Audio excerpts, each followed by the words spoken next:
బలమంతా నీవేనయ్యా, నా బలమంతా షాలోమ్. నీవేనయ్యా. మరొక పునరుత్థానపు ఆరాధనలో మీ అందరినీ ఈ రీతిగా ఆన్లైన్ ద్వారా కలవడానికి ప్రభు ఇచ్చిన ఈ ప్రత్యేకమైన సమయాన్ని బట్టి ప్రభుకి కృతజ్ఞతలు చెల్లిస్తూ మీ అందరికి కూడా సమాధానము కలుగుగా ఈ యొక్క ఆరాధనను మనం ప్రార్థనతో ప్రారంభించుకుందాం.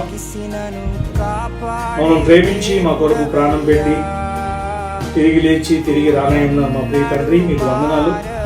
మరొక పునరుత్థానపు ఆరాధనలో ప్రభు ఈ ఆన్లైన్ ద్వారా మిమ్మల్ని సమీపించడానికి, మీ నామాన్ని మహిమపరచడానికి, మీ మాటల ద్వారా మా జీవితాల్లో మీ కార్యాలను, మీ మేలులను పొందడానికి మాకు మీరు కృప చూపిస్తున్నందుకు వందనాలు చెల్లిస్తూ ఈ ఆరాధన అంతట్లో కూడా మాతో నడిపించి మీరు మహిమ పొందమని, మీ యొక్క ఆత్మ కార్యాలు జరిగించి మీకే మహిమ ఘనత ప్రభావం కలుగుగా ప్రార్థిస్తూ మమ్మల్ని ఈ ఆరాధన అంతటినీ కూడా మీకు అప్పగిస్తూ ప్రభు యేసు క్రీస్తు వారి యొక్క పరిశుద్ధమైన నామంలో ప్రార్థిస్తున్నాం తండ్రి. ఆమేన్. మాతో కలిసి ప్రభువుని ఆరాధించండి. మనం కలిసి ప్రభువుని మహిమ పొందుదాం. స్తుతియాగము చేయువాడు నన్ను మహిమ పరుస్తున్నాడు అని కీర్తనలో మనం చూస్తాం. ఆ రీతిగా ప్రభువుని స్తుతిద్దాం, ఆరాధిద్దాం, ప్రభువుని ఘనపరుద్దాం. Yeah.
ఇంతవరకు మనం ప్రభుని ఆరాధించాం, ప్రభుని మహిమపరిచాం, ప్రార్థించాం.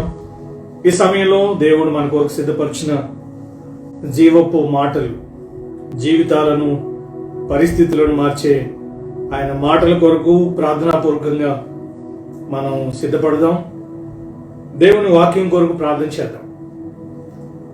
నాతో, మా అందరితో మాట్లాడటానికి మీ వాక్యాన్ని బట్టి, మీ పరిశుద్ధాత్మను బట్టి ప్రభువా నాయన తండ్రి, మాకు మీరు ఇచ్చిన ఈ ప్రత్యేకమైన కృపను బట్టి మీకు వందనాలు చెల్లిస్తూ, నాయన మీరు మమ్మల్ని దర్శిస్తున్నందుకు ప్రభువా, మీ యొక్క సన్నిధిని బట్టి, మీ యొక్క ఆత్మ కార్యాలను బట్టి మీకు వందనాలు. మీ వాక్యం ద్వారా మా జీవితాల్లో ఏదైతే జరగాలో నాయన తండ్రి పూర్తిగా మీకు అప్పగించుకుంటున్నాం. మా కార్యాలు మీరు జరిగించి మీరు మహిమ పొందమని ప్రభువైన యేసుక్రీస్తు వారి యొక్క పరిశుద్ధమైన నామంలో ప్రార్థిస్తున్నాం తండ్రి, ఆమేన్. మరొకసారి మీ అందరికి కూడా ప్రభు నామంలో వందనాలు తెలియజేస్తూ, మీరందరూ కూడా బాగున్నారా? దేవుడు ఈరోజు నాకు ఇచ్చిన ఒక ప్రత్యేకమైన వాక్య భాగాన్ని మనం దేవుని వాక్యంలోంచి ధ్యానిద్దాం. కీర్తన గ్రంథం 3వ అధ్యాయము 5-6 వచనాలు. యెహోవా నాకు ఆధారము, కావున నేను పండుకొని నిద్రపోయి మేల్కొందును. 10,000 మంది దండెత్తి నా మీదకు వచ్చి మోహరించినను నేను భయపడను. నీవే నా ఆధారము. దేవుడే మనకు ఆధారము, ఆశ్రయము, ఆదరణ, ఎవ్రీథింగ్. కాబట్టి ఇక్కడ రాయబడిన మాట, యెహోవా నాకు ఆధారము, కావున నేను పండుకొని నిద్రపోయి మేల్కొందును. 10,000 మంది దండెత్తి నా మీదకి వచ్చి మోహరించినను నేను భయపడను.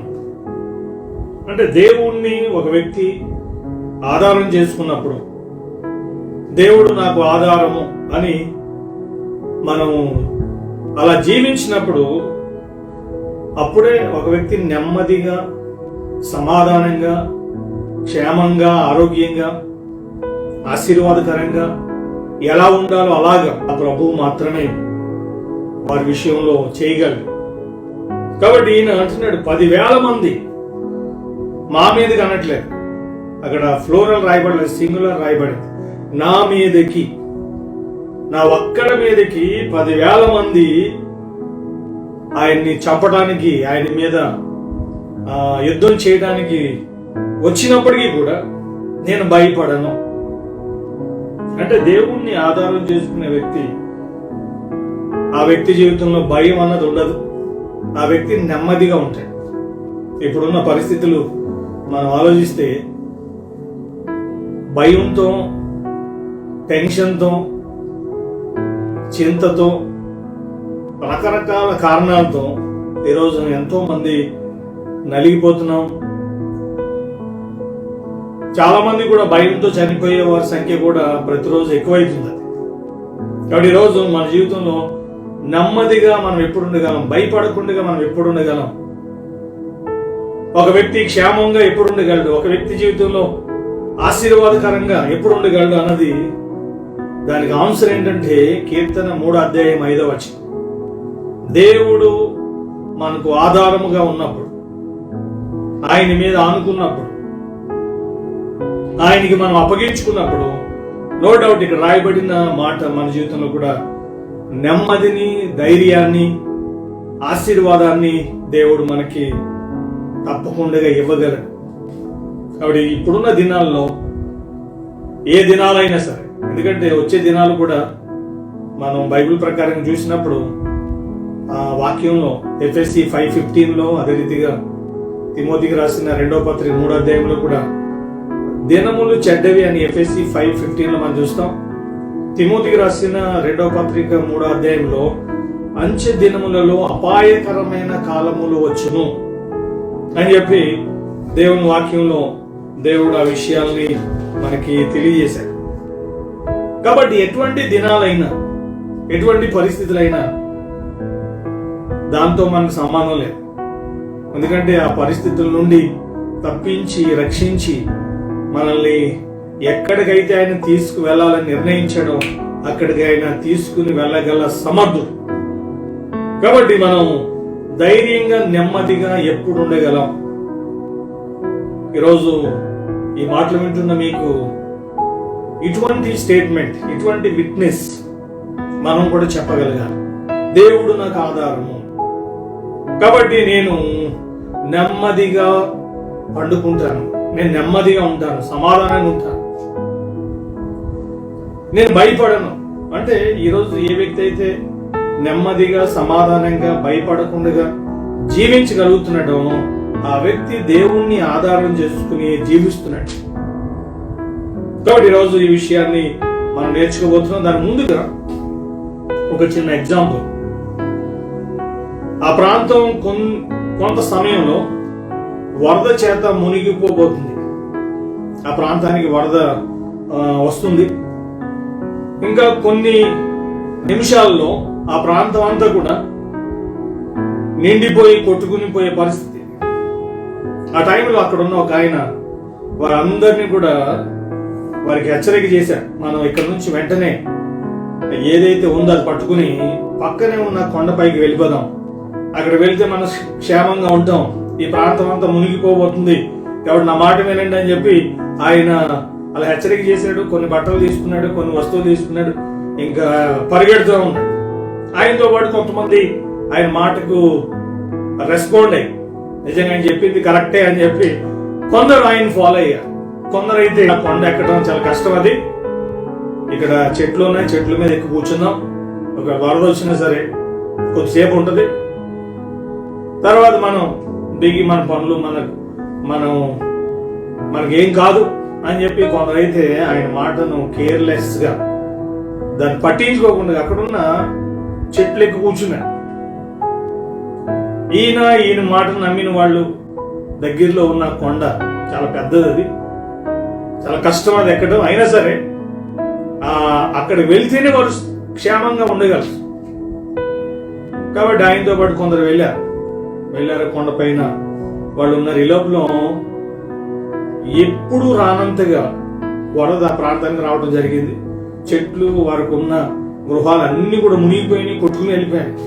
ఆ చెట్ల మీద కూర్చున్న వాళ్ళు కూడా ఎవ్వడు మిగలేదు, ఆ కొండపైన ఉన్నవాడు మాత్రమే మిగిలారు. ఎందుకు ఈ విషయాన్ని చెప్తున్నానంటే దేవుని వాక్యంలో కూడా 31వ కీర్తన 3వ వచనంలో మనం చూస్తే, నా కొండ నా కోట నీవే.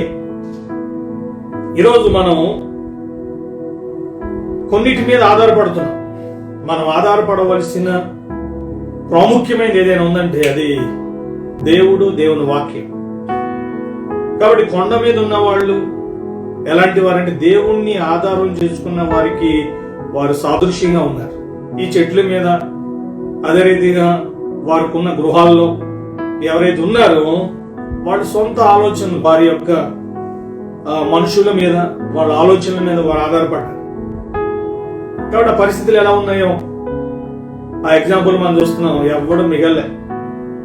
అందుకని బైబిల్లో కూడా 4 విషయాలు మనకు కనిపిస్తున్నాయి. ఇక్కడ కీర్తన 3:5లో యెహోవా నాకు ఆధారము అని రాయబడింది. సామెతలు 3:5లో అక్కడ కూడా చాప్టర్ 3:5 కూడా మనం చదివితే అక్కడ రాయబడిన మాట చూడండి, సేమ్ రెఫరెన్సెస్, సేమ్ చాప్టర్ కూడా. ఇక్కడ 3:5, అక్కడ 3:5. ఇక్కడ 3:5లో ఏమని రాయబడిందంటే, నీ స్వబుద్ధిని ఆధారము చేసుకొనక నీ పూర్ణ హృదయముతో యెహోవా యందు నమ్మిక ఉంచుము. ఇక్కడ ఒక మాట రాయబడింది, అంటే నీ మీద నువ్వు ఆధారపడకు, నీ బుద్ధి మీద, నీ జ్ఞానం మీద, నీ శక్తి మీద డిపెండ్ కావద్దు. ఈ రీతిగా ఇక్కడ మనం చూస్తున్నాం. అదే రీతిగా ఇర్మియా గ్రంథం చాప్టర్ 17 ఇక్కడ వర్సెస్ 5, మళ్ళీ ఇది కూడా కనెక్ట్ అయింది చూడండి. ఇర్మియా గ్రంథం చాప్టర్ మనకి కీర్తన 3:5, సామెతలు 3:5, ఇర్మియా గ్రంథం 17:5లో అక్కడ రాయబడిన మాట నేను చదువుతున్నాను. మీరు కూడా బైబిల్స్ ఓపెన్ చేసి చూడండి. 17th చాప్టర్లో 5వ వచనాన్ని నేను చదువుతున్నాను. యెహోవా ఎలాగూ సెలవిస్తున్నాడు, నరులను ఆశ్రయించి శరీరులను తనకు ఆధారముగా చేసుకొనుచు తన హృదయమును యెహోవా మీద నుండి తొలగించుకునేవాడు శాపగ్రస్తుడు. ఇక్కడ సామెతలు 3:5 మనం చూస్తే తన మీద తాను ఆధారపడ్డాడు, తన స్వబుద్ధి మీద ఆధారపడ్డాడు. ఇక్కడ ఇర్మియా గ్రంథం 17:5 మనుషుల మీద ఆధారపడ్డాడు. కాబట్టి వాడి గురించి బైబిల్ చెప్తుంది వాడు శాపగ్రస్తుడు అని రాయబడి. తర్వాత ఇంకొక రిఫరెన్స్ మనం చూస్తే యెహెజ్కేలు గ్రంథం చాప్టర్ 28:17 తర్వాత 16 కూడా నేను చదువుతున్నాను. అయితే నీ కలిగిన విస్తారమైన వర్తకం చేత లోపల నీవు అన్యాయం పెంచుకుని పాపము చేయించు వచ్చితివి గనుక దేవుని పర్వతం మీద ఉండకుండా నేను నిన్ను అపవిత్రపరిచి ఆశ్రయముగా ఉన్న కెరూబు కాలుచున్న రాళ్ల మధ్యను నీకింకను సంచరింపవు, నిన్ను నాశనము చేసి తిని నీ సౌందర్యమును చూచుకొని నువ్వు గర్వించిన వాడవై. ఇక్కడ 16 and 17 ఇక్కడ కొన్ని విషయాలు రాయబడుతున్నాయి. ఇక్కడున్న ఈ కెరూబు తనకున్న దాని మీద ఆధారపడి, మనకి సామెతలు 3:5 స్వబుద్ధి మీద ఆధారపడటం మనం చూస్తున్నాం. ఇర్మియా 17:5 మనుషుల మీద ఆధారపడటం మనకు కనిపిస్తుంది. ఇక్కడ 28:16 మనం చూస్తే వారికి ఉన్న ఆ కెరూబుకున్న సౌందర్యం మీద లేకపోతే దానికి ఉన్న ధనం మీద వారు కలిగి ఉన్న వాటి మీద ఆధారపడటం. ఈ రోజు కూడా ఇలాంటి వాళ్ళు చాలా మంది ఉన్నారు. డబ్బు మీద ఆధారపడే వాళ్ళు ఉన్నారు, మనుషుల మీద ఆధారపడే వాళ్ళు ఉన్నారు. వారి మీద వారు బైబిల్లో మనం చూస్తాం. దానియేలు గ్రంథంలో చూస్తే నెబుకద్నెజరు ఆయన తన మీద తాను ఆధారపడ్డాడు. ఆయన ఎలా చెప్పుకుంటున్నాడు, ఇది నా బలము, ఇది నా అధికారము అని చెప్పి దానియేలు గ్రంథం చాప్టర్ 4:30 రాజు బబులోనును ఈ మహా విశాల పట్టణము నా బలాధికారమును నా ప్రభావ ఘనతను కనపరుచుటకై నా రాజధాని నగరముగా నేను కట్టించినది కదా అని తనలో తాను అనుకొనేను. ఆయనతో అంటే మనకి సామెతలు 3:5 ప్రకారంగా ఈయన తనలో తాను అనుకుంటున్నాడు. తన మీద, తన శక్తి మీద, తన జ్ఞానం మీద ఆయన డిపెండ్ అయ్యి ఇది నా బలము, ఇది నా ప్రభావము, ఇది నా రాజధాని, ఇది నేను కట్టించింది, ఇది నాది, నేను చేయగలిగాను, నన్ను బట్టి ఇలా ఉంది అని చెప్పి ఈ వ్యక్తి ఎప్పుడైతే గర్వించాడో దేవుడు ఏం చేశాడంటే రాజ్యాన్ని తీసేసి అడవిలోకి పంపించి 7 కాలాలు ఆ వ్యక్తి అడవి జంతువులతో పాటు గడ్డి తినడట. అదే అధ్యాయంలో ఆయన చనిపోవడం కూడా జరిగింది. తర్వాత ఆయన కుమారుడు రాజయ్యాడు. ఆయన కూడా 5వ అధ్యాయంలో ఆయన కుమారుడు కనిపిస్తాడు. ఆయన కూడా అదే అధ్యాయంలో చనిపోయాడు. అంటే ఒక వ్యక్తి తన మీద ఆధారపడినప్పుడు ఆయన ఉండడు, ఆయన కుటుంబం ఉండదు, ఆయన రాజ్యం కూడా ఉండదు. ఎంత ప్రమాదం. మన మీద మనం డిపెండ్ కాకూడదు, అది కూడా కలుస్తుంది.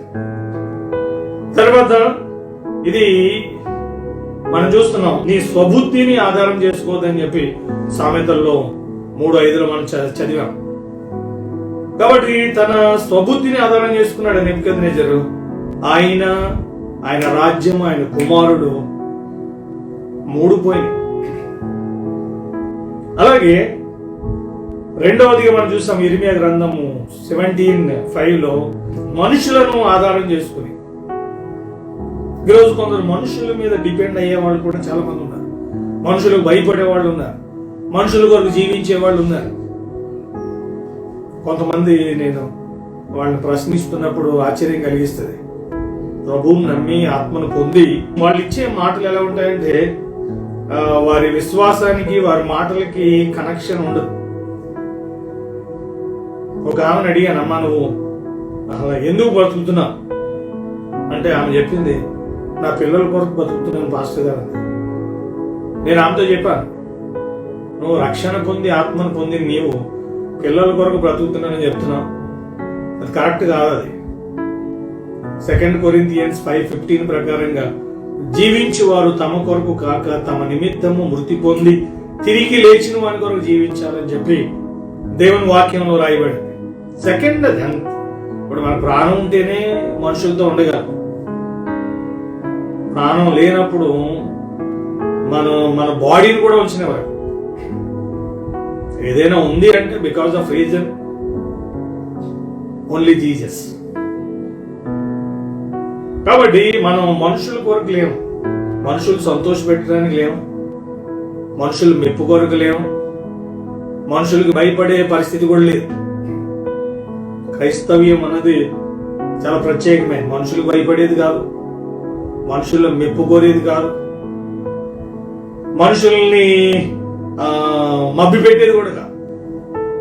ఈరోజు చాలా మంది మనుషుల కొరకు జీవించే వాళ్ళు ఉన్నారు. ఆ రోజు పిలాతు కూడా యేసు ప్రభు వారు నీతిమంతుడని తెలిసినప్పటికీ, భార్య సాక్ష్యం ఇచ్చినప్పటికీ కూడా అప్పుడున్న శాస్త్రుల్ని, పరిచయాలని, అక్కడ ఉన్న ప్రజల్ని సంతోష పెట్టడానికి ఆయన ఏం చేశారంటే యేసు ప్రభు వారిని సిలువకు అప్పగించారు.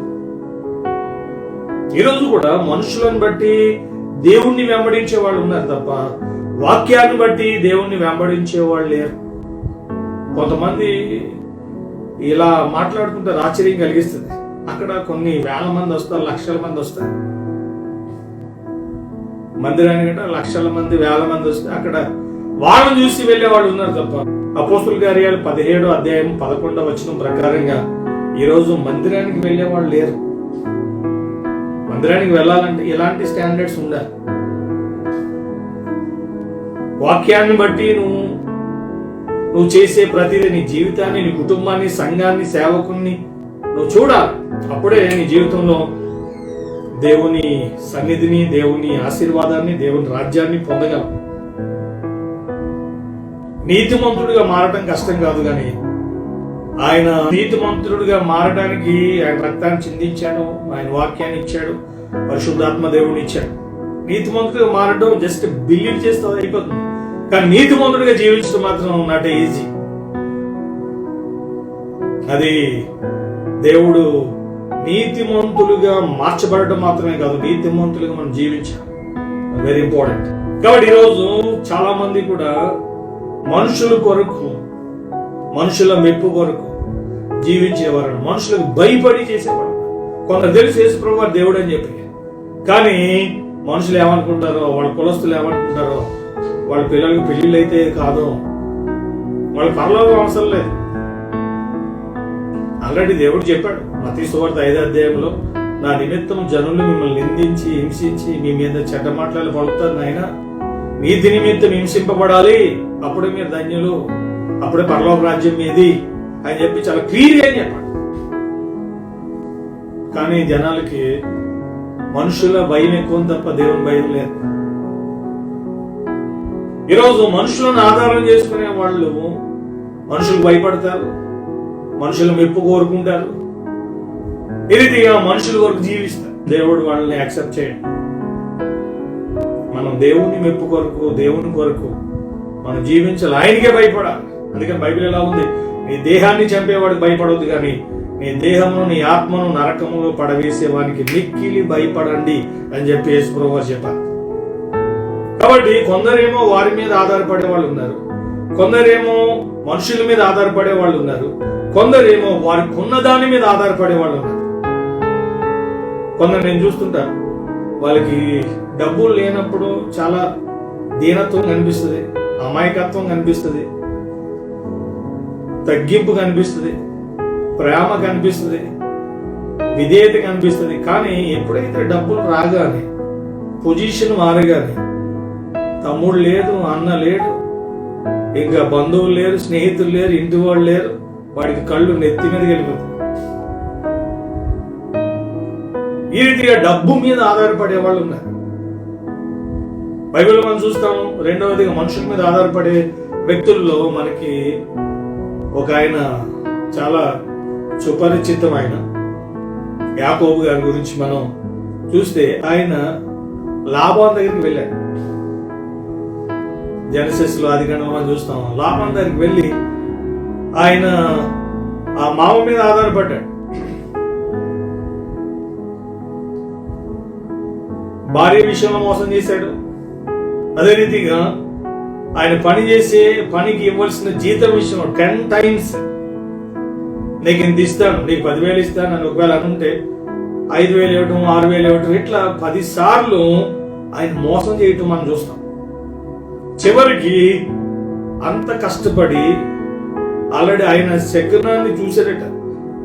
ఈ యాకోబు ఏంటి సంగతి ఏంటి అని చెప్పి ప్రార్థన చేయలేదు. ఆయన శకునం దగ్గరికి వెళ్ళి అడిగితే వాళ్ళు చెప్పారంటే ఆ వ్యక్తిని బట్టే నువ్వు ఎంత గొప్పవాడు అయ్యావు, అలా నువ్వు ఎంత గొప్పవాడు కావడానికి కారకుడు ఆయనే అని వాళ్ళు చెప్పారట. అయినప్పటికీ కూడా వాడు ఏం చేశాడంటే యాకోబుని చంపడానికి కూడా వెనకాడలేదు. దేవుడు ఆ రోజు యాకోబుతో ఉన్నాడు కాబట్టి యాకోబు దేవుణ్ణి తర్వాత ఆయన వాగ్దానం గుర్తొచ్చింది. ఎప్పుడైతే మరలా దేవుణ్ణి ఆధారం చేసుకున్నాడో దేవుడు ఆ వ్యక్తిని ఎట్లా తప్పించాడో మనకి అక్కడ కనిపిస్తుంది. యాకోబు మనుషుల మీద ఆధారపడినప్పుడు మోసపోయాడు. అందుకనే కీర్తన 118వ కీర్తన 8వ వచనంలో మనం చూస్తాం, మనుషులను నమ్ముకున్నటి కంటే యెహోవాను ఆశ్రయించటం మేలు, రాజులను నమ్ముకున్నటి కంటే యెహోవాను ఆశ్రయించటం మేలు అని చెప్పి దేవుడు ముందుగానే తెలియపరిచాడు. అంటే ఎప్పుడు ఎలా మారుతారో తెలియదు. ఈరోజు ఎట్లా అయిపోయారంటే యూజ్ అండ్ త్రో కింద అయిపోయింది మనుషుల యొక్క మెంటాలిటీ. వాళ్ళు అవసరానికి వాడుకునేవాడు. ఇలాంటి వాళ్ళ విషయంలో చాలా జాగ్రత్తగా ఉండాలి. మనకి ఉపయోగపడే వాళ్ళు, అదే రీతిగా మనం అర్థం చేసుకున్న వాళ్ళు, అలాంటి వారికి నమ్మొచ్చు, అలాంటి వారితో మనం ఉండొచ్చు. కానీ మోసం చేసే వాళ్ళతో మాత్రం చాలా జాగ్రత్తగా. కాబట్టి యాకోబు విషయంలో మనుషులను ఆశ్రయిస్తే ఏమైతుందో ఆయన మంచి బెస్ట్ ఎగ్జాంపుల్. మోసపోయాడే. కాబట్టి ఇప్పుడున్న జనాలు కూడా మెజారిటీ పీపుల్ మోసం చేసేవాడు. ఈ నెబుకద్నెజర్ తన మీద తను ఆధారపడ్డాడు.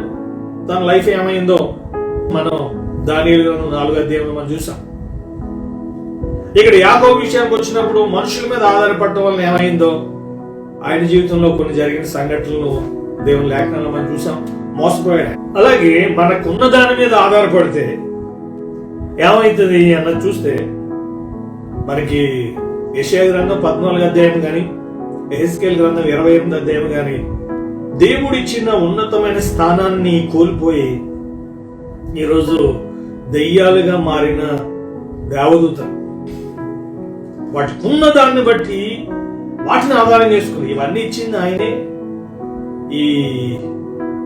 ఈ స్థాయిని ఇచ్చింది ఆయనే, ఈరోజు కలిగి ఉన్న అందమైన ఐశ్వర్యమైన నేమైన ఫేమైన ఎవ్రీథింగ్ ఇచ్చింది ఆయనే, ఆయనకే మహిమ కలగాలి అని చెప్పి ఆయన్ని ఆధారం చేసుకోకుండా ఆయన ఇచ్చిన దాన్ని, వారు కలిగి ఉన్న దాన్ని ఆధారం చేసుకున్నప్పుడు దేవుడు ఏం చేశాడు. అందుకని బైబిల్లో మనం చూస్తాం, లోకాసు వార్తలో నా ప్రాణమా తినుము త్రాగుము సుఖించుము అని చెప్పి తను కలిగిన దాన్ని బట్టి దాన్ని ఆధారం చేసుకుని ఆ వ్యక్తి ఆనందించాలనుకున్నాడు. దేవుడు చెప్పాడు, వెర్రివాడి రాత్రి నీ ప్రాణాన్ని అడుగుతున్నానని చెప్పాడు. ఆ రేటే పోయాడు. అదే బైబిల్ ఎలా ఉంది, ఒకడు లోకమంతా సంపాదించుకొని తన ప్రాణాన్ని పోగొట్టుకుంటే ఏం ప్రయోజనం.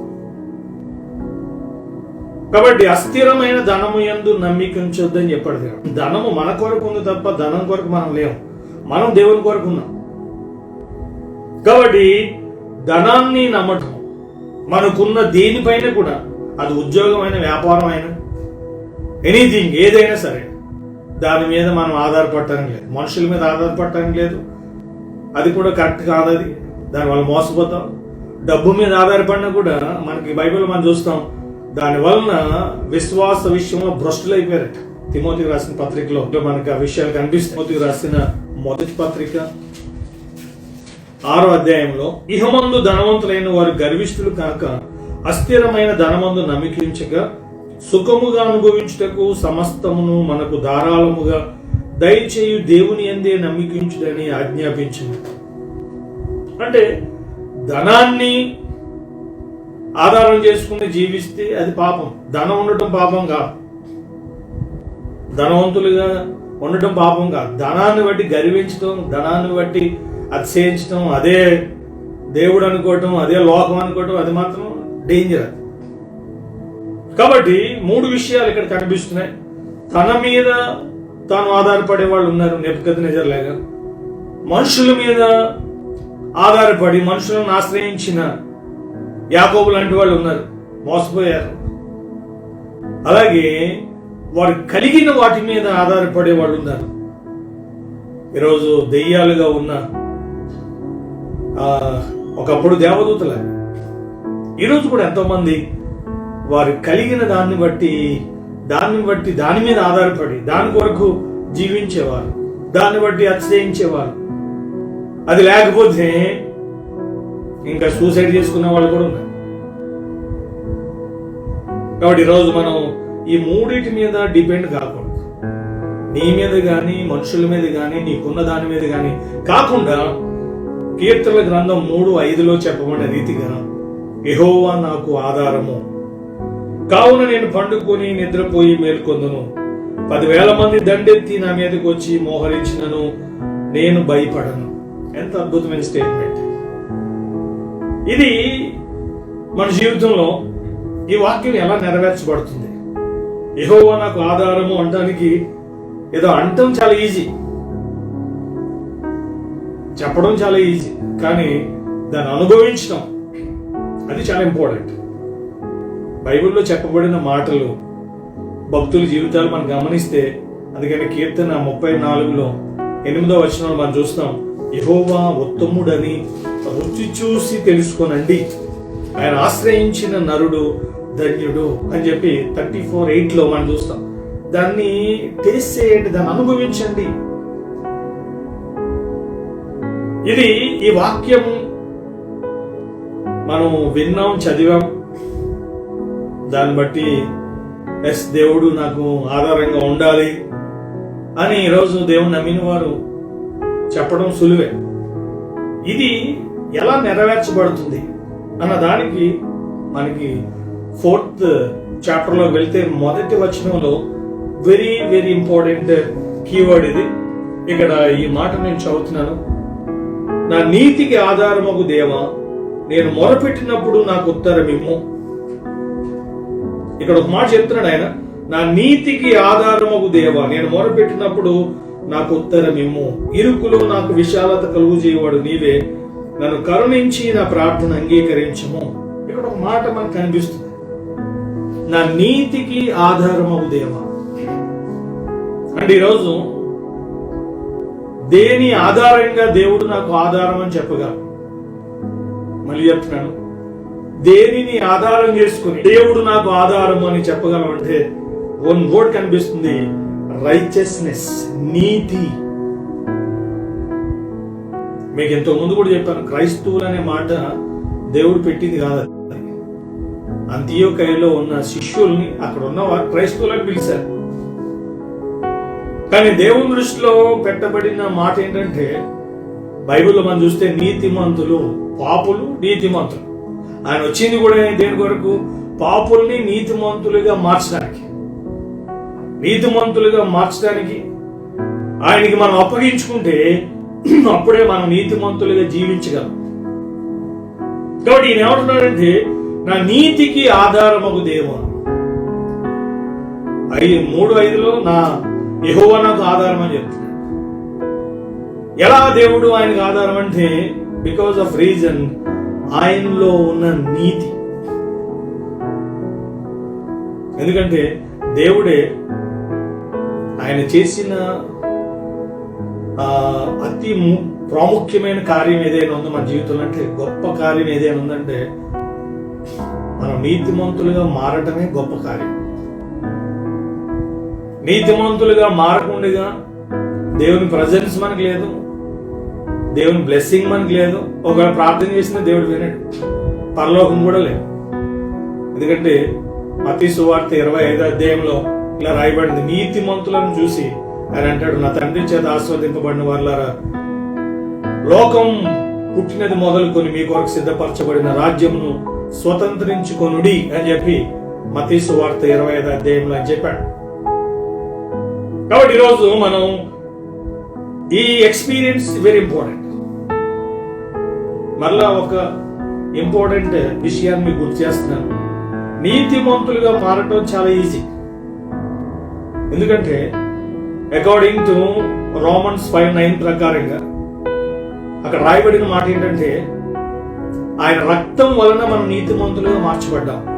అకార్డింగ్ టు రోమన్స్ 3లో 3వ అధ్యాయంలో చూస్తే అక్కడ కూడా ఒక అద్భుతమైన మాట 3వ అధ్యాయంలో మనం చూస్తాం. 11వ వచనంలో, నీతిమంతుడు లేడు, ఒక్కడు లేడు, గ్రహించేవాడు ఎవడునూ లేడు, దేవుని వెతకువాడు ఎవడునూ లేడు, అందరూ త్రోవ తప్పి ఏకముగా పనికి మానవారైరి, మేలు చేయవాడు లేడు, ఒక్కడైనను లేడు అని చెప్పి తర్వాత 16వ వచనంలో చూస్తే, నాశనము కష్టము వారి మార్గంలో ఉన్నవి, శాంతి మార్గం వారు ఎరుగరు, వారి కనులు ఎదుట దేవుని భయం లేదు. ఈరోజు భయపడకుండా, భయం లేకుండా ఒక వ్యక్తి పాపం ఉంటున్నాడంటే ఆ వ్యక్తి ఏ కండిషన్ ఉన్నాడో ఇక్కడ రాయబడి. నీతిమంతుడు భయపడతాడు, నీతిమంతునికి నాశనం లేదు, కష్టం లేదు, వాని మార్గం ఎలా ఉంటుందంటే శాంతి మార్గం. కష్టాన్ని అదే రీతిగా నాశనాన్ని ఆయన తొలగిస్తాడు.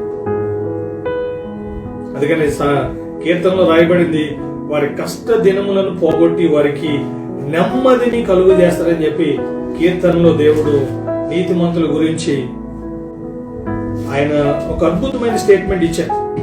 నేను చదువుతున్నాను 94వ కీర్తన 13వ వచనంలో.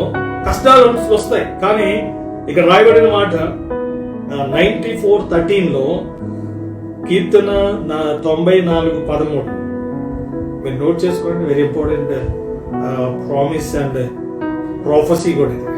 భక్తిహీనులకు గుంట త్రవ్వబడే వరకు నీతిమంతుల కష్ట దినములను పోగొట్టి వారికి నెమ్మది కలుగు చేసేదవు.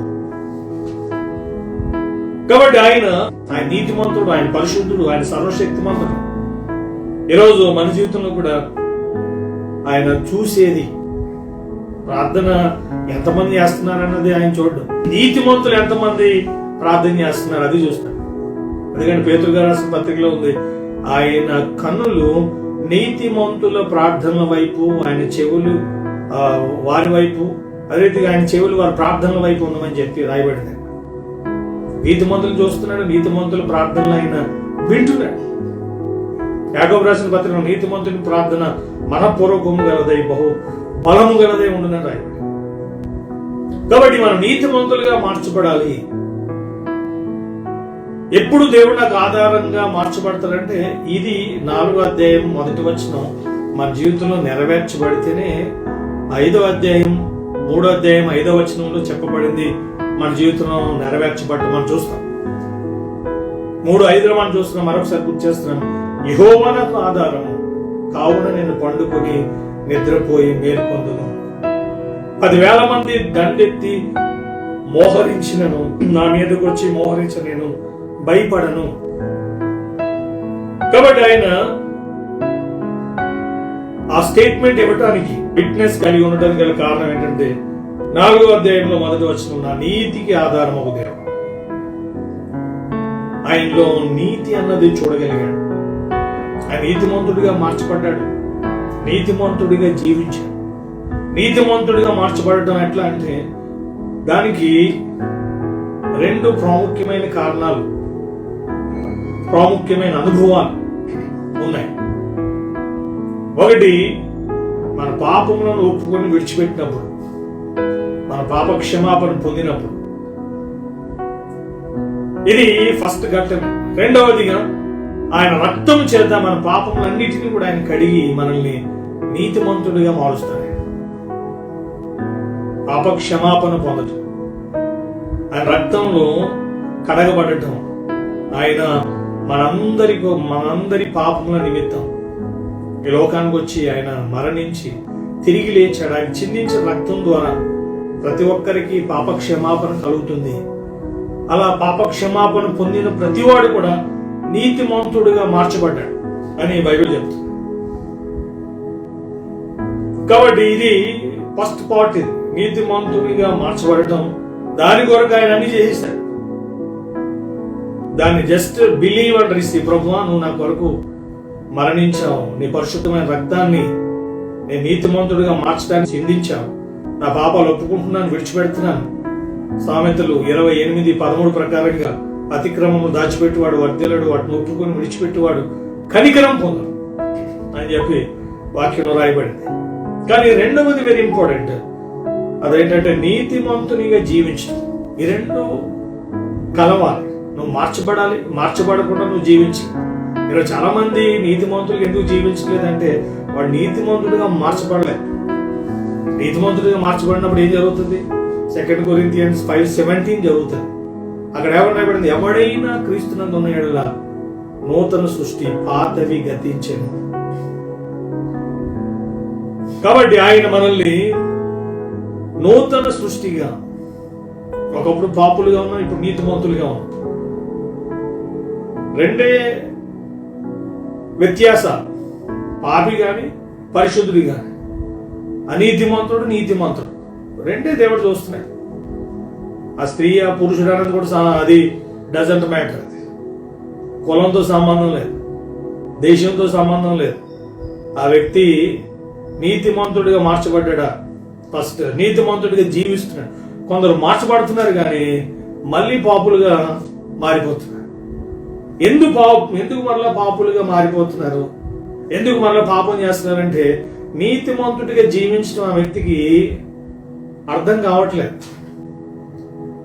అది మామూలుగా జీవించడం, అది మన శక్తి, మన జ్ఞానం మీద ఆధారపడి ఉండొచ్చు. కానీ నీతిమంతుడిగా జీవించడం కంప్లీట్గా అది దేవునికి అప్పగించుకుంటే తప్ప, పరిశుద్ధాత్మ దేవుణ్ణి కలిగి ఉంటే తప్ప ఒక వ్యక్తి నీతిమంతుడిగా జీవించడం సాధ్యం కాదు. అందుకని ఇర్మియా గ్రంథం 10వ అధ్యాయము 23వ వచనంలో ఒక అద్భుతమైన స్టేట్మెంట్ దేవుడు అక్కడ రాయించాడు. చాప్టర్ 10:23లో జర్మయ్య, నేను చదువుతున్నాను ఆ మాటను. యెహోవా తన మార్గమును ఏర్పరచుకున్నట్టు నరుల వశంలో లేదనియు, మనుషులు తమ ప్రవర్తన యందు సన్మార్గమును ప్రవర్తించుట వారి వశంలో లేదని నేను ఎరుగుదును. అంటే ఒక వ్యక్తి జీవితంలో మార్పు రావటం కానీ, ఒక వ్యక్తి దేవుని మార్గంలో నడవటం కానీ అది మనుషుల వశంలో లేదు. కాబట్టి ఒక వ్యక్తిలో మార్పు రావాలన్నా, మార్పు వచ్చినప్పుడే ఆ వ్యక్తి దేవుని మార్గంలో నడవగలడు. కాబట్టి మనం మారడానికి ఆ ప్రభువారు రక్తాన్ని చిందించారు. ఆ ప్రభువారు మనల్ని తన కృపను బట్టి క్షమించాడు. ఆయన ఈరోజు ప్రతి ప్రభువుని నమ్మిన వ్యక్తి చేయవలసిన ప్రార్థన ఏంటంటే మనం కృతజ్ఞతలు చెల్లించవలసింది. మనం ఆయన పాదాల దగ్గర ప్రతిరోజు కూడా మనం కన్నీటితో ఎప్పుడు ప్రార్థన చేయగలం అంటే నిజంగా మనకి ఆయన ఇచ్చిన రక్షణ. ఆయన రక్షించకపోతే ఈరోజు మనం పాపులుగా ఉండేవాళ్ళం, ఆయనకి దూరంగా ఉండేవాళ్ళం, ఆయన ఉగ్రతకు నిత్య నరకానికి సిద్ధంగా ఉండేవాడు. ఆ ప్రభు వారికి అనుకరించి గ్రేట్ బ్లెస్సింగ్, అద్భుతాలన్నింటిలోకెల్లా ది గ్రేటెస్ట్ మెరకల్ ఏదైనా ఉందంటే ఒక వ్యక్తి నీతిమంతుడిగా మారటం. అది శాశ్వతమైంది. చనిపోయిన వాళ్ళు తిరిగి లేపబడ్డారు బైబిల్లో, మళ్ళా చనిపోయారు వాళ్ళు. ఎన్నో అద్భుతాలు దేవుడు చేశాడు, అవి జస్ట్ కొంతకాలమే ఉన్నాయి. కానీ ఒక వ్యక్తి నీతిమంతుడిగా మార్చబడితే శాశ్వత కాలం ప్రభువుతో, ప్రభు రాజ్యంలో పరిశుద్ధులతో ఆ వ్యక్తి ఉండబోతున్నాడు. This is the great experience, great hope. కాబట్టి మనం నీతిమంతుడిగా మార్చబడటం, దీనికి మనం చేయవలసింది ఏమీ లేదు. జస్ట్ దాన్ని మనం నమ్మాలి, దాన్ని పొందాలి. కానీ నీతిమంతుడిగా జీవించడం అనేది చేయవలసింది చాలా ఉంది. నీతిమంతుడిగా జీవించడం అంటే ప్రార్థన చేయాలి, ఆయన గురించి సాక్షిగా జీవించాలి, ఆయన వాక్యంలో చెప్పబడిన ఏదైతే ఆయన నెరవేర్చమని చెప్పాడు అవన్నీ కూడా. నీతిమంతుడు మాత్రమే దేవుడు చెప్పింది చేయగలడు, దేవుడు చెప్పింది అర్థం చేసుకోగలడు, దేవుడు ఇచ్చేది పొందగలడు, దేవునితో ఉండగలడు. కాబట్టి నీతిమంతుడిగా జీవించడానికి వాక్యాన్ని దేవుడు ఇచ్చాడు, పరిశుద్ధాత్మ దేవుడిని ఆయన ఇచ్చాడు. కాబట్టి పరిశుద్ధాత్మ దేవుడు ఏం చేస్తాడు? కీర్తన 23లో మీరు చూస్తే శాంతి మార్గంలో నడిపిస్తున్నాడు, నీతి మార్గంలో నడిపిస్తున్నాడు. చూడండి స్టేట్మెంట్, ఎవరు నడిపిస్తున్నాడు నీతి మార్గంలో అంటే నేను నడుస్తున్నాను అనలేదు ఆయన. కీర్తన 23 అధ్యాయంలోకి వెళ్తే ఆయన ఇచ్చిన స్టేట్మెంట్ మనం గమనిస్తే 3వ వచనం, నా ప్రాణమునకు ఆయన సేద తీర్చున్నాడు, తన నామమును బట్టి నీతి మార్గములలో నన్ను నడిపించుచున్నాడు. నేను నడవట్లేదు, నేను మారలేదు, ఆయన నన్ను మార్చాడు, ఆయన నన్ను నడిపిస్తున్నాడు, ఆయన నన్ను దీవించాడు, ఆయన తోడే ఉన్నాడు, ఆయన నా జీవితంలో ప్రతీది చేస్తున్నాడు. నేను ఆయనకు అప్పగించుకున్నాను. ప్రభు, నువ్వు నాకు ఆధారంగా ఉండాలి, నువ్వు నాకు ఆశ్రయంగా ఉండాలి, నువ్వు నా కొండ, నువ్వు నా కోట, నువ్వు నాకు. అందుకని కీర్తన 73:25 మనం చూస్తాం, ఆకాశమందు నువ్వు కూడా ఉన్నావు అనలేదండి. నువ్వు కూడా ఒక దేవుడు అని లేదు బైబిల్లో. ఏదో చాలా మందికి యేసు ప్రభు వారు కూడా ఒక దేవుడు అంటే చాలా ఇష్టం. బైబిల్ అలా లేదు. మరి ఏం చేయాలి? ఆయన ఒక్కడే దేవుడు అని. కొందరు కష్టమైతే ఈ కష్టమైతే సత్యం అని. భారతదేశానికి 4 ప్రధానమంత్రులు లేరు. భారతదేశానికి నరేంద్ర మోడీ గారు ఒక్కరే ప్రధానమంత్రి. తప్పెట్లయితుంది? కావాలంటే దాని గురించి స్టడీ చేస్తే జ్ఞానం ఉంటే అర్థమైంది. యేసు ప్రభు వారు బైబిల్లో మనం చూస్తే ఆయన చెప్పాడు యెషయా గ్రంథంలో, నేనే దేవుడు, నేను తప్ప వేరొక దేవుడు లేడు అని చెప్పాడు. ఎందుకంటే ఆయనే లోకాన్ని సృష్టించింది, ఆయనే మరణాన్ని జయించి తిరిగి లేచింది, ఆయనే పరిశుద్ధుడు, ఆయనే సర్వశక్తిమంతుడు. సమస్త విశ్వములు అన్ని దేశాల్లో ఆరాధించబడుతున్న తెలియబడిన మహోన్నతుడైన చరిత్రకారుడు. ఏ దేశానికి వెళ్ళినా క్రీస్తు శకం, క్రీస్తు పూర్వం, ఈ రీతిగా ఆయనకు సంబంధించిన ఎన్ని ఆధారాలు. ఈరోజు ప్రపంచంలో ఉన్న జనాభా అంతట్లో కూడా హైయెస్ట్ పాపులేషన్ యేసు ప్రభు వారిని విశ్వసించిన వారే. కాబట్టి ఆయన మనల్ని నీతిమంతులుగా మార్చడానికి వచ్చాడు. ఆయన అయితే మతం మార్చడానికి రాలేదు. జనాలకు అర్థం కావట్లేదు ఆయన నమ్మిన దేశాలు ఏ స్థాయిలో ఉన్నాయి. దేవుడు జ్ఞానం ఇస్తాడు, దేవుడు ఐశ్వర్యం ఇస్తాడు, దేవుడు నైతిక విలువలు ఇస్తాడు. ఈరోజు జనాల్లో మనం చూస్తే ఇవి కనపడలేదు. సుప్రభు వారు ఎందుకు వచ్చిందో చాలా మందికి తెలియదు. 2 విషయాలు చెప్తున్నాను నేను, వెరీ ఇంపార్టెంట్. నీతిమంతుడిగా మార్చడానికి, నీతిమంతుడిగా నువ్వు జీవించడానికి మెయిన్ థింగ్స్. నువ్వు నీతిమంతుడిగా జీవించకుండా దేవుని రాజ్యంలో ప్రవేశించలేవు. నీతిమంతుడిగా మారకుండా దేవునితో సంబంధాన్ని కలిగి ఉండలేవు. నువ్వు ప్రార్థన చేసినా కూడా దేవుడు వినడు నీతిమంతుడిగా మారకపోతే. కాబట్టి ఒక వ్యక్తి ప్రార్థన చేసే ముందు, ఒక వ్యక్తి దేవుణ్ణి ఆరాధించే ముందు, ఒక వ్యక్తి దేవుని సన్నిధికి వచ్చే ముందు ఇది ఫస్ట్ పరీక్షించుకోవాలి. సామెతలు 5లో, ప్రసంగి 5లో ఉంటుంది, దేవుని మందిరానికి వెళ్ళినప్పుడు నీ ప్రవర్తన జాగ్రత్తగా చూసుకోను. బైబిల్ అది బోధిస్తుంది. ఆయన నీతిమంతుడు కాబట్టి, ఆయన పరిశుద్ధుడు కాబట్టి ఆ లక్షణాలు ఆయన నమ్మిన వాళ్ళు ఉండాలి. కానీ బాధ కలిగించే విషయం ఏంటంటే ఈరోజు యేసు ప్రభు వారిని నమ్మిన వారిలో ఈ లక్షణాలు లేవు. అందుకని మిగతా వారికి యేసు ప్రభు వారు లోపైపోయారు. అందుకని రోమా పత్రిక 2:23లో ఇలా రాయబడింది, మిమ్ములను బట్టి కదా నామము అన్యజనుల మధ్య దూషించబడుతుంది. నీతిమంతులుగా జీవించలేదు. నీకు అది కష్టం, కానీ దేవుని వాక్యానికి, దేవుని ఆత్మకు నువ్వు అప్పగించుకున్నప్పుడు కష్టం కాదు. ఆయన నిన్ను నడిపిస్తాడు. కీర్తన 23లో చెప్తున్నాడు, ఆయన నడిపిస్తున్నాడు నీతి మార్గంలో. నేను నడవట్లేదు, ఆయన నడిపిస్తున్నాడు. అలా నడుస్తున్నాడు కాబట్టి ఆయన గిన్నె నిండి పొరులుతుంది. ఆయన బ్రతుకు దినములన్నీ కూడా ఎలా ఉన్నాయంటే కృపాక్షేమం లేని నా వెంట వచ్చి క్షేమము, ఆశీర్వాదము చివరిలో ఉంటుంది. చిరకాలం అంటే పరలోకంలో నేను ఉండబోతున్నాను. చూడండి ఆ నిరీక్షణ. కాబట్టి ఈరోజు మనం ఎక్స్పీరియన్సెస్, నీతిమంతుడిగా మార్చబడ్డావా? నీతిమంతుడిగా నీతిమంతుడిగా జీవించినట్టు వాక్యాన్ని బట్టి జీవించడం. నీతిమంతుడు విశ్వాస మూలంగా జీవించడానికి గలాతీ 3లో మనం చూస్తాం. విశ్వాసం అంటే వాక్యం ద్వారానే వస్తుంది. కాబట్టి వాక్యాన్ని చదువుతా, వాక్యానుసారంగా జీవిస్తున్నావు లేదు పరీక్షించుకుంటా జీవించడానికి నువ్వు ప్రయాసపడతావు. ఆ ప్రయాస అన్నిటికీ అర్థం కాదని కూడా 1 Corinthians 15:58లో రాయబడింది. ఇంకొక రెఫరెన్స్ మీకు గుర్తు చేసి నేను ప్రార్థన చేస్తాను. యెషయా గ్రంథంలో వెరీ పవర్ఫుల్ స్టేట్మెంట్ ఇది. ప్రార్థన చేసే వాళ్ళందరూ కూడా ఇటువంటి వాక్య భాగాలని మనం ఫస్ట్ మన జీవితంలో గమనించి ప్రార్థన చేయాలి. 64:7లో ఇలా రాయబడింది, నా నామమును బట్టి మొరపెట్టువాడు ఒకడును లేకపోయాను, నీ నామమును బట్టి మొరపెట్టువాడు ఒకడును లేకపోయాను, నిన్ను ఆధారం చేసుకున్నట్టుకై తను తాను ప్రోత్సాహపరుచుకున్నవాడు ఒకడును లేడు, నీవు మాకు ముఖము చాటు చేసుకుంటేవి. భక్తుడు చెప్తున్నాడు, నీ నామమును బట్టి మొరపెట్టేవాడు ఎవడూ లేడు. ప్రార్థన చేసేవాళ్ళు ఉన్నారు, కానీ ఎలా ప్రార్థన చేయాలి? నిన్ను ఆధారం చేసుకున్నట్టుకై తను తాను ప్రోత్సాహపరుచుకునేవాడు ఎవడూ లేడు. దేవుణ్ణి ఆధారం చేసుకున్నట్టే మనలను మనం దేవుడిచ్చిన మాటలను బట్టి ప్రోత్సాహపరచుకోవటం. దేవుడు నాతో ఉన్నాడు, నేను భయపడను. దేవుడు నాతో ఉన్నాడు, ఆయన నాకు సహాయం చేస్తాడు. దేవుడు నాతో ఉన్నాడు, ఆయన నన్ను స్వస్థపరుస్తాడు. దేవుడు నాతో ఉన్నాడు, ఆయన నన్ను ఆదరిస్తాడు. దేవుడు నాతో ఉన్నాడు, నేను కలవరపడను. దేవుడు నాతో ఉన్నాడు, నేను భయపడను. దేవుడు నాతో ఉన్నాడు, నేను ఒంటరిగా లేను అని మనలను మనం ప్రోత్సహించుకోవాలి.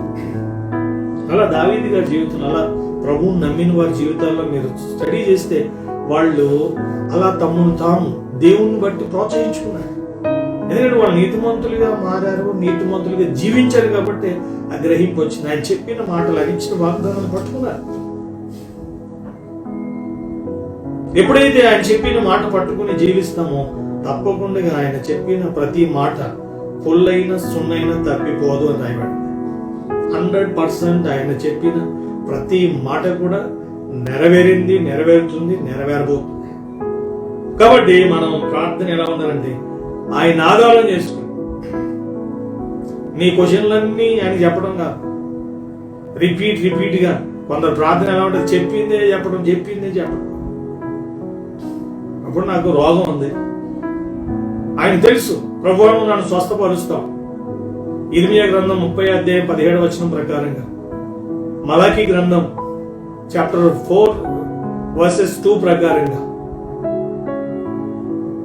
అలాగే ద్వితీయోపదేశ నిర్గమకాండం చాప్టర్ 15 చివరి 2 వచనాల్లో నువ్వు చెప్పిన రీతిగా నువ్వు నన్ను స్వస్థపరుస్తావు, స్వస్థపరచు యెహోవాను నేనే అని నువ్వు చెప్పావు. ఎట్లా ప్రార్థన చేయాలి? ఇప్పుడు నాకు ఎన్నో అవసరాలు ఉండొచ్చు, మీకు ఎన్నో అవసరాలు ఉండొచ్చు. ఆయన ఏం చెప్పాడు? ఫిలిప్పీ పత్రిక 4:19లో, కాగా దేవుడు తన ఐశ్వర్యం చొప్పున క్రీస్తు యేసునందున్న మహిమలో మీ ప్రతి అవసరమును తీర్చును. నీ అవసరాలు తీరుస్తాడు, నిన్ను స్వస్థపరుస్తాడు, నిన్ను బలపరుస్తాడు, నిన్ను విడిపిస్తాడు, నిన్ను రక్షిస్తాడు, నిన్ను నడిపిస్తాడు. నీ కొరకు ప్రాణం పెట్టగలిగితే ఇంకేం చేయాలి? ఈ ఒక్క రిఫరెన్స్ మీకు అర్థమైతే మీ జీవితంలో మనంత నెమ్మదిగా భూమి మీద ఎవరు ఉండరు. ఆ రిఫరెన్స్ బై హార్ట్ చేయాలి. మనకి రోమ పత్రిక 8వ అధ్యాయానికి వెళ్తే very very very powerful statement అది. 32, 31, 32 వచనాలు. ఇది అర్థమైతే మన జీవితంలో అద్భుతాలు చూస్తాం. ఇట్లుండగా ఏమందుము, దేవుడు మన పక్షముగా ఉండగా మనకు విరోధి ఎవడు? తన సొంత కుమారుని అనుగ్రహించటకు వెనుతీయక మనందరి కొరకు ఆయనను అప్పగించిన వాడు ఆయనతో పాటు సమస్తమును మనకెందుకు అనుగ్రహింపడు? ఎవ్రీథింగ్ ఆయన మనకి ఇస్తాడు. కాబట్టి సమస్తాన్ని దేవుడు నాకు ఇస్తాడు. నన్ను బలపరుస్తాడు, నన్ను నడిపిస్తాడు, నన్ను ఆదరిస్తాడు, నన్ను స్వస్థపరుస్తాడు, నాకు సహాయం చేస్తాడు, నాతో ఉన్నాడు, నాలో ఉన్నవాడు ఈ లోకంలో ఉన్నవాడు గొప్పవాడు అని చెప్పి మనం ఆయన చెప్పిన మాటలు గుర్తు చేసుకున్నప్పుడు ఏం జరుగుతుంది? కీర్తన 119:50 ప్రకారంగా ఆయన వాక్యమే బ్రతికిస్తుంది, ఆయన వాక్యమే మనకి నెమ్మదినిస్తుంది, స్వస్థతనిస్తుంది, సమస్తాన్ని ఇస్తుంది. కాబట్టి మనం కూడా చెప్తాం, కీర్తన 3వ అధ్యాయం 5వ వచనం, యెహోవా నాకు ఆధారం, నేను కావున, బికాజ్ ఆఫ్ రీజన్, ఎందుకంటే నేను ఎందుకు నెమ్మదిగా ఉన్నాను, నేను ఎందుకు క్షేమంగా ఉన్నాను, నేను ఎందుకు సమాధానంగా ఉన్నాను, నేను ఎందుకు ధైర్యంగా ఉన్నానంటే మనకేదో ఉంది అన్నది కాదు, ఆయన ఉన్నాడు. మనుషులైనా మనమైనా మనకున్నదైనా దీనికి గ్యారంటీ లేదు, కానీ ఆయన మాత్రం అల్ఫా ఓమేగా, సదాకాలం ఉండేవాడు ఆయనే. కాబట్టి ఆయన మనందరికీ ఆయన ఆధారముగా ఉండునుగాక, అలా మనం నడిపించునుగాక, మిమ్మలను నడిపించునుగాక. God bless you. పరిశుద్ధుడా మీకు వందనాలు, స్తోత్రాలు నాయన. సామెతలు 3:5లో స్వబుద్ధిని ఆధారం చేసుకోకుండా, ఇర్మియా గ్రంథం 17:5లో మనుషులను ఆధారం చేసుకోకుండా, ఎహెజ్కేల్ గ్రంథం 28:16 and 17లో మాకున్న దాని మీద ఆధారపడకుండా, కీర్తన 3:5 ప్రకారంగా యెహోవా నాకు ఆధారం, దానివల్ల మాకు నెమ్మది, దానివల్ల మాకు ఆశీర్వాదం. ఇరుకున్నప్పటికీ ఏదున్నప్పటికీ ప్రభువా విశాలతను, ఆ సమయంలో ఆ పరిస్థితులు ఏం జరగాలో మీ మహిమ కొరకు దాన్ని చేసే దేవుడు. ఈ మాటలు వింటున్న ప్రతి ఒక్కరు కూడా ప్రభువా మిమ్ములను ఆధారం చేసుకుని జీవించాలని, ఆ రోజు దావీదు ఏ రీతిగా మిమ్మల్ని ఆధారం చేసుకుని దీవించబడ్డాడో, తప్పించబడ్డాడో, కాపాడబడ్డాడో, నడిపించబడ్డాడో, ఈరోజు మా అందరికి కూడా ఒక గొప్ప సాక్షిగా ప్రభువా ఆయన్ని మీరు ఉంచారు. అలాగే మేము కూడా ఇప్పుడున్న తరానికి మేము మిమ్మల్ని ఆధారం చేసుకుని జీవించినప్పుడు ప్రభువా మాకు కూడా ఆ బ్లెస్సింగ్స్, అటువంటి కృపను మాకు కూడా మీరు ఇస్తున్నందుకు వందనాలు చెల్లిస్తూ, మా మీద, మాకున్న దాని మీద, మనుషుల పైన మేము ఆధారపడకుండా తండ్రి మీ మీద ఆధారపడి జీవించే కృపను మాకు దయచేయవలసిందిగా కోరుతూ, మీకు మమ్మల్ని అప్పగిస్తూ, కృతజ్ఞతాస్తుతులు చెల్లిస్తూ ప్రభువైన యేసుక్రీస్తు వారి యొక్క పరిశుద్ధమైన నామంలో ప్రార్థిస్తున్నాం తండ్రి, ఆమేన్. అలాగే ప్రభువుకి దేవుని వాక్యంలో చెప్పబడిన రీతిగా మన ఆఫరింగ్స్ అండ్ టైట్స్ ప్రభువుకి అర్పిద్దాం. అది మన ఆరోగ్యానికి, అదే రీతిగా మన ఆర్థిక స్థితి కూడా ఆశీర్వాదకరమైన కార్యం. నిర్గమకాండంలో 20వ అధ్యాయంలో దేవుడు ఆజ్ఞలు ఇస్తే 25వ అధ్యాయం 35వ అధ్యాయమే చదవండి, అర్పణల గురించి ఆయన మాట్లాడాడు. నిర్గమకాండం అంతా కూడా ఆజ్ఞలు, అర్పణల గురించి రాయబడింది. ప్రత్యేకంగా లేవీకాండం బలుల గురించి, కొన్ని ధర్మాల గురించి మనం చూస్తాం. కాబట్టి ఈరోజు దేవుని వాక్యంలో చెప్పబడిన రీతిగా మలాకి 3:10 దేవుడు చాలా క్లియర్గా చెప్పాడు. Hebrew 7 కూడా రాయబడింది. మాథ్యూ 23 కూడా 23 కూడా ఈ విషయాలు రాయబడ్డాయి. దశమ భాగం గురించి దేవుడు మాట్లాడాడు. కాబట్టి మనం ప్రభువుకి మనకి ఇచ్చిన దాంట్లో ఈరోజు మనం ఏదైతే కలిగి ఉన్నామో సమస్తం కూడా ఆయన ఇచ్చింది అన్నది గుర్తించి కృతజ్ఞత కలిగి దేవునికి ఇవ్వటం ద్వారా ఆయన తిరిగి మనకి ఎలా ఇవ్వబోతున్నాడు. వాక్యం నమ్మిన వాడు చేయగలడు, నమ్మని వాళ్ళకి దేవుడు చెప్పినా చేయరు. అట్లాంటి వాళ్ళు కూడా ఉన్నారు. కాబట్టి మలాకి 3:10 నా మందిరంలో ఆహారం ఉన్నట్లుగా 10వ భాగం అంతయు మీరు నా మందిరం నిధులను తీసుకుని రండి, దీని చేసి మీరు నన్ను శోధించిన నేను ఆకాశ వాకిళ్లను విప్పి పట్టజాలంత విస్తారంగా దీవెనలు కుమ్మరించదనని సైన్యములకు అధిపతి యెహోవా సెలవిస్తున్నాడు. నేను కూడా చేస్తున్నాను. నేను కూడా దేవుడు నాకు ఇచ్చిన దాంట్లో దేవుని వాక్యంలో చెప్పబడిన రీతిగా నేను చేయగలుగుతున్నాను. ప్రభు నాకు కృప ఇచ్చాడు. మీరు కూడా చేయండి, దైవాశీర్వాదం పొందండి, ప్రభుని మహిమపరచండి. స్క్రీన్ మీద కనిపిస్తున్న డీటెయిల్స్ కి మీరు పంపించండి.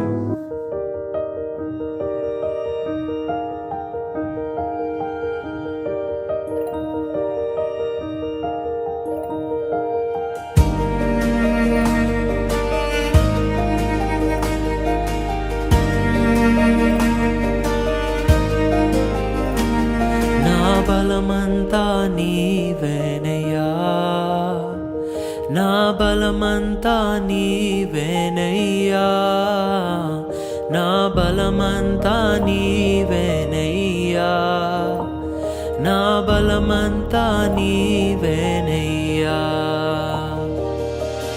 అలలు లేచినను, తుఫాను ఎగిసినను, అలలు లేచినను, తుఫాను ఎగిసినను, కాపాడే దేవుడవయ్యా, నీవు ఎన్నడూ మారవయ్యా, కాపాడే దేవుడవయ్యా, నీవు ఎన్నడూ మారవయ్యా. నా బలమంతా నీవేనయ్యా, నా బలమంతా నీవేనయ్యా, బలమంతా నీవేనయ్యా, నా బలమంతా నీవేనయ్యా, నా బలమంతా అదే రీతిగా చివరి ప్రార్థనా సేవలతో మనం సెలవు తీసుకున్నాం. సర్వోన్నతుడు, మహోన్నతుడు, పరిశుద్ధుడు అయిన మా ప్రియ తండ్రి, మీకు వందనాలు. కీర్తన 3:5 ప్రకారంగా యెహోవా నాకు ఆధారం, మాకు ఆధారం నీవే, మాకు ఆశ్రయం నీవే. నువ్వు లేకుండా ఏది లేదు తండ్రి, నువ్వు ఉన్నప్పుడు ఏది తక్కువ కాదు నాయన. ఆ రోజు భక్తుడు దావీదు గారు చెప్పినట్లుగా మీ లేఖనాల్లో ఉన్న భక్తులు ఏ రీతిగా మిమ్మల్ని ఆధారం చేసుకుని జీవించారో, మిమ్మల్ని ఆధారం చేసుకుని జీవించడం అంటే ఏంటో మీ వాక్యం ద్వారా మాకు తెలియజేశారు. కీర్తన 4లో చెప్పిన నా నీతికి ఆధారం ఒక దేవ, నీతిమంతుడిగా మార్చబడి జీవించడమే మిమ్మల్ని ఆధారం చేసుకుని జీవించడం అన్నది మాకు తెలియజేసినందుకు అలా జీవించే వారిగా నన్ను మమ్మల్ని మీరు దీవించండి. అందులో ఉన్న ఆనందం, అందులో ఉన్న ఆశీర్వాదం, వారి ప్రార్థనలు మీరు ఇచ్చే సమాధానం, వారి జీవితంలో మీరు చేసే కార్యాలు, మీ వాగ్దానాలను బట్టి వందనాలు చెల్లిస్తాం. ఇప్పుడు అర్పించిన ఆఫరింగ్స్ టైప్స్ జ్ఞాపకం చేసుకోవడం తగిన ప్రతిఫలం మీ సమయంలో మీ సమృద్ధిలో నుంచి వారికి అనుగ్రహించవలసిన కోరుతూ మీ పరిశుద్ధాత్మకు మీ వాక్యానికి మమ్మల్ని అప్పగిస్తూ మరొకసారి మీ వాక్య వెలుగులో మమ్మల్ని పరిశీలించుకుని ప్రభువా మేము నీతిమంతులుగా మార్చబడ్డామా, జీవిస్తున్నామా, అలా జీవించకుండా మీతో ఉండలేము, మీకున్నది పొందలేము. ఆ సత్యాన్ని గ్రహించి జీవించే ధన్యతను మాకు అనుగ్రహించవలసిందిగా కోరుతూ కృతజ్ఞతాస్తుతులు చెల్లిస్తూ మీకు అప్పగిస్తూ ప్రభువైన యేసుక్రీస్తు వారి యొక్క పరిశుద్ధమైన నామంలో ప్రార్థిస్తున్నాము. ఆమేన్. మన తండ్రి అయిన దేవుని ప్రేమయు ప్రభువైన యేసుక్రీస్తు వారి కృపయు పరిశుద్ధాత్మ దేవుని యొక్క అన్ని సహవాసము సమాధానం ఆశీర్వాదం మనకు పరిశుద్ధులందరికీ ఇప్పుడు ఎల్లప్పుడూ సదాకాలము తోడై ఉండుగా. ఆమేన్. God bless you. ఇంకా ఎవరైతే సబ్స్క్రైబ్ చేయలేదో సబ్స్క్రైబ్ చేయండి. రీతిగా మీ కామెంట్స్ అండ్ మీ ప్రేయర్ రిక్వెస్ట్ మాకు పంపించండి. ఎవ్రీడే జరిగే ప్రార్థనలో మీకు మేము ప్రార్థన చేస్తాం. దేవుడు మిమ్మల్ని దీవించును. God bless you. జీవం నీవేనయ్యా, స్నేహం నీవేనయ్యా.